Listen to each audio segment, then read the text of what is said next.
போன வீடியோவில் குப்பைமேனி சோப் எப்படி பண்ணுறதுன்னு பார்த்தோம். இந்த வீடியோவில் வேப்ப இலையில் எப்படி சோப் பண்ணலான்னு பார்க்கலாம். இதுக்கு வந்து பார்த்திங்கன்னா வேப்ப இலை நம்மளுக்கு எல்லாருக்குமே கிடைக்கும். ஸோ நல்லா வந்து கொழுந்தான இலையை எடுத்துக்கோங்க. ஒரு 4-5 ஈர்க்கு எடுத்துகிட்டு அந்த ஈர்க்கில் எல்லாமே பிச்சு இந்த மாதிரி போட்டுட்டு கொஞ்சம் போல் தண்ணி ஆட் பண்ணி, ரொம்ப தண்ணி ஆட் பண்ணிடாதீங்க, சும்மா லைட்டாக தான் ஆட் பண்ணணும். அரைச்சி எடுத்துகிட்டு அதே மாதிரி இதையுமே வந்து வடிகட்டி எடுத்துக்கோங்க. இதில் இருக்க பிசுறு நம்மளுக்கு வேண்டாம், வெறும் ஜூஸ் மட்டும்தான் நமக்கு வேணும். ஸோ நல்லா ஃபில்டர் பண்ணி எடுத்துக்கோங்க.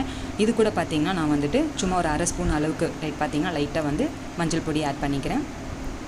நல்லா கலந்து விட்டுக்கோங்க. இப்போ வந்து சோப் பேஸ் எடுத்துருக்கேன். ஸோ இது வந்து நான் யூஸ் பண்ணுறது ஒரு சோப்பு தான் வரப்போகுது எனக்கு. இது அதுக்கேற்ற மாதிரி சோப் பேஸ் கம்மியாக எடுத்துக்கோங்க. இந்த மாதிரி சோப் பேஸ் எடுத்து நான் வந்து டபுள் பாயிலிங் மெத்தடில் எப்படி பண்ணணும்னு நான் சொல்லியிருந்தேன். ஸோ அதே மாதிரி இதுக்குமே வந்துட்டு மெல்ட் பண்ணி எடுத்துக்கலாம் இந்த சோப் பேஸை.